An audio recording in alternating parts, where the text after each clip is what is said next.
Friends, Tata AIG 478 కోట్లతో 134% వృద్ధి రేటును సాధించిందని మీకు తెలుసా? 2021లో కోవిడ్ వచ్చినప్పటికీ వారు 480 కోట్ల వ్యాపారం చేశారు. అలాగే మరుసటి సంవత్సరం ఆదాయం వృద్ధి రేటుతో 1108 కోట్లకు చేరుకుంది. 2023 గురించి చెప్పాలంటే ఆదాయం 3537 కోట్లు, ప్రత్యక్ష వృద్ధి rate 219%.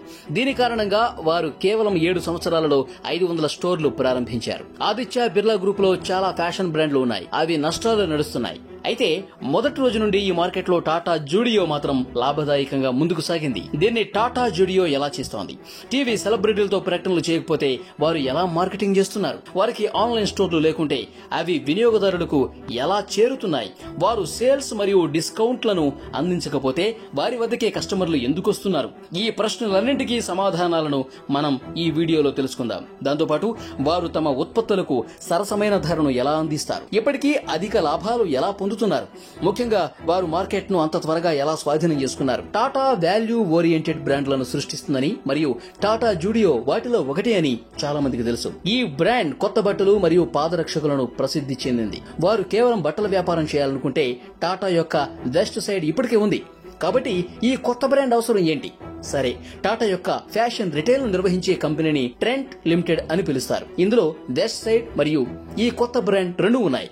West side segment semi premium segment బట్టలు మరియు వస్త్రధారణ ఉత్పత్తులు ఉత్పత్తి చేస్తుంది. అంటే వీరి కస్టమర్లు 1500 నుంచి 2000 వరకు ధర ఉన్న చొక్కాలను కొనుగోలు చేయగలరు.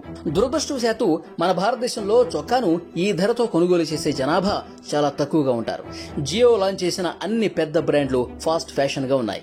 భారతదేశంలో ఇంటర్నెట్ సౌకర్యం వచ్చిన తర్వాత ప్రజలు తమ హీరోలను, క్రికెటర్లను ఎక్కువగా అనుసరించేవారు. ఆన్లైన్ మరియు ఆఫ్లైన్ లో కొత్త బ్రాండ్ దుస్తులను కొనుక్కోవడం చాలా కష్టంగా మారింది. మీరు ఆన్లైన్ లో ఆర్డర్ చేసినప్పటికీ 2016-17లో డెలివరీకి 10 నుంచి 15 రోజుల సమయం పట్టింది. దీనివల్ల కొన్నిసార్లు ట్రెండింగ్ బట్టలు వచ్చేసరికి ట్రెండ్ కూడా మారిపోయేది. కాబట్టి టాటా జూడియో దీన్ని అర్థం చేసుకుని ఫాస్ట్ ఫ్యాషన్ విభాగంలో ఎవరూ పాకెట్ ఫ్రెండ్లీ ఉత్పత్తులను తయారు చేయడం లేదని, భవిష్యత్తులో దాని డిమాండ్ పెరుగుతుందని గ్రహించింది. ఈ విషయాలను దృష్టిలో పెట్టుకుని 2016లో జూడియోను మార్కెట్లోకి తెచ్చింది. కానీ జూడియోకి మార్కెట్లో భారీ పోటీ ఎదుర్కోవటం అతిపెద్ద సవాలుగా మారింది. జారా లేదా H&M వంటి ఫాస్ట్ ఫ్యాషన్ డిజైన్లను తయారు చేసే బ్రాండ్లను ఈ డిజైన్లను తక్కువ ధరకు ఎలా ఇస్తున్నారో తెలుసుకోవాలి. ఇప్పుడు చిన్న నగరాల్లో ఈ డిజైన్లను కనుగొనటం చాలా కష్టంగా మారింది. నాణ్యత అనేది ఇక్కడ పెద్ద సమస్య అయింది. అటువంటి పరిస్థితుల్లో మీరు బట్టలు కొనుగోలు చేసినా అవి సరైనవి కావు అనే భయం ఉంటుంది. జూడియో దీన్ని బాగా అర్థం చేసుకుంది. మన భారతదేశంలోని ప్రజలు చౌకైన, అందమైన మరియు మన్నికైన వస్తువులు కోరుకుంటారు. కాబట్టి వారు మొదటగా ధరపై దృష్టి పెడతారు. 199కి టీ షర్ట్లు, 499కి షర్ట్లు, 699కి జీన్స్ మరియు వీరి అత్యంత ఖరీదైన వస్తువు కూడా 999 కంటే తక్కువ ధరలోనే ఉండాలి. కాబట్టి రిలయన్స్, వెస్ట్ సైడ్లలో కంటే చాలా తక్కువ ధరలోనే కొత్త ట్రేడింగ్ దుస్తులు జూడియోలో లభిస్తాయి. అలాగే జూడియో ఈ దుస్తుల తయారీలో అధిక నాణ్యత పదార్థాలు కూడా ఇస్తుంది. బట్టలు ఎక్కువ కాలం ఉపయోగించడానికి వీలుగా తయారు చేస్తూ ఉంది. ఈ కంపెనీ దుస్తులను ఏదో ఇంట్లో తయారు చేసేలాగా కాకుండా అన్ని రకాలుగా మంచి క్వాలిటీ దుస్తులు తయారు చేస్తూ ఉంది. అలాగే ఒక షాపులో బట్టలు తీసుకుని ఇంటికి వెళ్లిన తర్వాత చొక్కా ఒకవైపు చిరిగినట్లు కనిపించడం, ఒకసారి వాష్ చేసిన తర్వాత రంగు పాలిపోయినట్లు కనిపించడం, ఇలాంటి సమస్యలు కూడా చాలా ఎదుర్కొంటూ ఉంటారు. కానీ ఈ టాటా జూడియో బ్రాండ్ ఇలాంటివి ఏ చిన్న సమస్య కూడా రాకుండా ఎంతో నిబద్ధతతో పనిచేస్తూ ఉంది. అలాగే అతి తక్కువ ధరలో అందమైన మరియు మన్నికైన ఉత్పత్తులు పొందిన తర్వాత కూడా కస్టమర్లకు ఒక ముఖ్యమైన సమస్య ఉండేది. అదే స్టోర్లు తక్కువగా ఉండటం. జూడియో రాక ముందు ప్రతి నగరంలో ట్రెండీ దుస్తులు అందుబాటులో ఉండేవి కావు. ఏ పెద్ద బ్రాండ్లు ఈ దుస్తులు తయారు చేస్తున్నా వారి దుకాణాలు Tier 2 లేదా Tier 3 నగరాల్లో ఉండేవి కావు. ఇలాంటి పరిస్థితుల్లో మధ్యతరగతి ప్రజలు అంత తేలిగ్గా వీటి వద్దకు చేరుకోలేకపోయేవారు. కాబట్టి జూడియో తమ ప్రధాన దుకాణాలను Tier 2 మరియు Tier 3 నగరాల్లో తెరవడం ద్వారా ఈ సమస్యను కూడా పరిష్కరించారు. దీనివల్ల వారు నేరుగా కస్టమర్ల వద్దకు చేరుకుంటున్నట్టు తెలిసిపోతోంది. ప్రస్తుతం వారికి కస్టమర్లకు చాలా దగ్గరగా ఉన్నామనే స్పష్టత ఉంది. ఇప్పుడు స్టోర్ల గురించి ఈ వీడియోలో తెలుసుకుందాం. వెస్ట్ సైడ్ కంపెనీ మొదటి 200 స్టోర్లను తెరవడానికి 25 సంవత్సరాల కాలం పట్టింది. జూడియో దీన్ని కేవలం 6 సంవత్సరాల్లో పూర్తి చేసింది. అధిక విక్రయాల కారణంగా ఇవన్నీ సాధ్యమయ్యాయి. జూడియో అధిక మార్జిన్లకు బదులుగా అధిక అమ్మకాలపై దృష్టి పెడుతుంది. ఎందుకంటే భారతదేశం చాలా మంది కస్టమర్లు ఉన్న ధర సెన్సిటివ్ మార్కెట్ అని వాళ్ళకి చాలా బాగా తెలుసు. కాబట్టి తక్కువ మార్జిన్ వచ్చినా ఎక్కువ సరుకులు అమ్మి లాభాలు పొందవచ్చు అని ఈ నిర్ణయం తీసుకుంది. ఒక సగటు దుకాణం నెలకు 70 లక్షల నుండి ₹1,00,00,000 వరకు విక్రయిస్తే అన్ని ఖర్చులను తీసేసినప్పటికీ వారు 3.5 నుంచి 5 లక్షల వరకు లాభాన్ని పొందుతారు. ప్రస్తుతం వారికి ఢిల్లీలో 11, ముంబైలో 21, పంజాబ్లో 14, బెంగళూరులో 38 స్టోర్స్ ఉన్నాయి. మొత్తం భారతదేశం గురించి చెప్పాలంటే వేల మంది ఉద్యోగులు పనిచేసే దాదాపు 500 స్టోర్లను ఈ సంస్థ కలిగి ఉంది. ఇప్పుడు జూడియో ఎక్కువ డబ్బు ఆదా చేస్తుందో, ఎట్లా చేస్తుందో తెలుసుకుందాం. ముఖ్యంగా చెప్పాలంటే ఈ కంపెనీ ప్రకటనలపై ఖర్చు చేయదు. ఫాస్ట్ ఫ్యాషన్ల ఉత్పత్తి రూపకల్పన మరియు పెద్ద బ్రాండ్లు ఈ డిజైన్ల కోసం మిలియన్లు ఖర్చు చేయాల్సి ఉంటుంది. కానీ జూడియో తక్కువ ధరకు విక్రయిస్తుంది. వారు ఉత్పత్తి పరిశోధన మరియు రూపకల్పనపై ఎక్కువ ఖర్చు చేయడం ప్రారంభిస్తే వారి మార్జిన్లు కూడా తగ్గుతాయి. వారి డిజైన్లు చాలా వరకు ఇతర బ్రాండ్ల నుండి ప్రేరణ పొందినవే. డిజైన్ ను సిద్ధం చేసిన తర్వాత వారు ఎక్కువ దుస్తులను తయారు చేయరు. ముందుగా కొన్ని దుస్తులను తయారు చేసి కొన్ని దుకాణాల్లో అందుబాటులో ఉంచుతారు. అక్కడి రెస్పాన్స్ చూసిన తర్వాత తయారీ మరింతగా పెంచుతారు. ప్రైవేట్ లేబులింగ్ అంటే ఒక ఉత్పత్తిని ఒక కంపెనీ తయారు చేసి మరో బ్రాండ్ పేరుతో విక్రయించడం. వారి విషయంలో తయారీ ట్రెండ్స్ లిమిటెడ్ ఉత్పత్తిని నిర్వహిస్తుంది, కానీ బ్రాండ్ పేరుగా జూడియోను ఉపయోగిస్తారు. ఇప్పుడు ప్రైవేట్ లేబులింగ్ యొక్క అతిపెద్ద ప్రయోజనం ఏంటంటే మీరు ఫ్యాక్టరీలు స్థాపించడం, ముడి పదార్థాలు సేకరించడం లేదా కార్మికుల అవసరం లేని కారణంగా మీరు లాభాల మార్జిన్లను పెంచుకోవచ్చు. కాబట్టి ఇక్కడ చాలా ఖర్చు తగ్గిపోతుంది. ఏదైనా మార్కెట్లోకి ప్రవేశించాలంటే ముందుగా కొత్త బ్రాండ్ ప్రజల నమ్మకాన్ని సంపాదించుకోవాలి. అందుకే పెద్ద కంపెనీలు పెయిడ్ యాడ్స్ మరియు మార్కెటింగ్ మీద ఆధారపడతాయి. కానీ జూడియో అలా చేయటం లేదు. ప్రజలు తమ గురించి మాట్లాడుకోవడం ప్రారంభించే విధంగా వారు ఉత్పత్తులను తయారు చేస్తున్నారు. అందరూ గర్వంగా తమ స్నేహితులకు ఇలా చెప్తారు, మీకు తెలుసా, నేను ఈ టీ-షర్ట్ ను జూడియోలో కేవలం ₹300 కొన్నాను.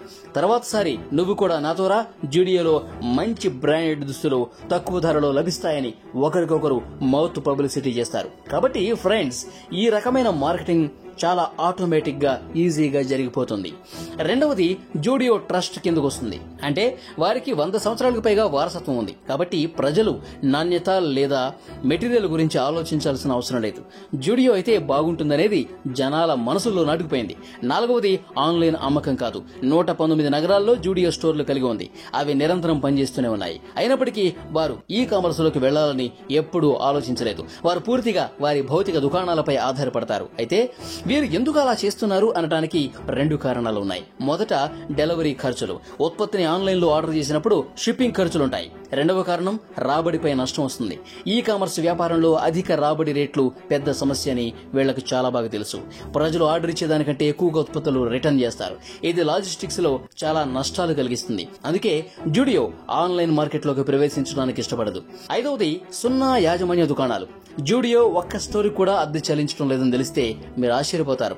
అద్దె చెల్లించుకుంటే మరి వారి వ్యాపారం ఎలా నడుస్తుంది? వారి వ్యాపారం ఫ్రాంచైజ్ మోడల్లో నడుస్తుంది. ఫ్రాంచైజ్ అంటే ఒక ఫ్రాంచైజర్ కంపెనీ బ్రాండ్ ను కొనుగోలు చేయడం ద్వారా ప్రారంభ ధరను భరించడం ద్వారా దుకాణాన్ని ఏర్పాటు చేస్తుంది. ప్రతి ఫ్రాంచైజీ యజమానికి లాభంలో నెలకు కొంత శాతం వాటా ఇస్తుంది. మీరు జూడియో ఫ్రాంచైజీ యజమాని అయితే మీరు దాదాపు 1.5 నుంచి 2 కోట్ల ఇండియన్ రూపీస్ కి ఒక స్టోర్ ని కొనుగోలు చేయాలి. ఇప్పుడు కంపెనీ ఉత్పత్తులు తీసుకురావడం, ఉద్యోగులను నియమించుకోవడం మరియు లాభాలు తీసుకురావడం వంటి అన్నింటినీ కంపెనీ చూసుకుంటుంది. మీరు ఇంట్లో కూర్చుని ప్రతి నెల రిటర్న్స్ అందుకుంటూ ఉండొచ్చు. దీంతో ఒక్క స్టోర్ కూడా తెరవకుండానే జూడియో కోట్లలో లాభాలు పొందుతూ ఉంది. ఆరవది, అమ్మకాలపై ఆఫర్స్ లేవు. ఇతర బ్రాండ్లు పెద్ద డిస్కౌంట్లు అందజేస్తుండగా జూడియో చిన్న డిస్కౌంట్స్ కూడా ఇవ్వదు. వారు అమ్మకాలు మరియు ఆఫర్లను పెద్దగా నమ్మరు. వాటి ధరలు ఇప్పటికే చాలా తక్కువగా ఉన్నాయి. కాబట్టి వారు ఎక్కువ డిస్కౌంట్లు ఇవ్వకుండానే బిజినెస్ చేస్తారు.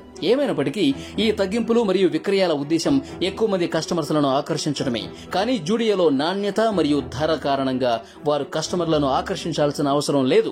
కస్టమర్లు ఆటోమేటిక్ గా తమ వద్దకే వస్తారు. ఇక్కడ కూడా కొంత డబ్బు ఆదా చేస్తారు. ఇప్పుడు మనం జూడియో నుంచి నేర్చుకోగల వ్యాపార పాఠాల గురించి ఈ వీడియోలో తెలుసుకుందాం. మొదటి పాఠం, కనీస పెట్టుబడి. జూడియో ఎటువంటి స్టోర్లు తెరవదు, అలాగే ప్రకటనల కోసం ఖర్చు పెట్టదు. వ్యాపారానికి సంబంధించిన రెండవ పాఠం, ఎక్కువ కస్టమర్లు ఏ నగరాల్లో ఉంటారో కనుగొనటం. జూడియో తమ కస్టమర్లు Tier 2 మరియు Tier 3 నగరాల్లో ఉంటారని తెలుసుకుంది. అందుకే వారు తమ స్టోర్లను అక్కడ నిర్మించారు. అప్పుడు వారు వినియోగదారులకు కావాల్సిన నాణ్యత మరియు ధరను అందించారు. మూడవ పాఠం, over deliver. Zudio fast fashion ఉత్పత్తులను తయారు చేయడంపై దృష్టి పెట్టింది. కాబట్టి వారు కస్టమర్ కు వివిధ రకాల డిజైన్లను ఎక్కువగా అందించారు. వారు అనుకున్న దానికంటే ఎక్కువ డెలివరీ చేయడానికి ప్రయత్నించారు.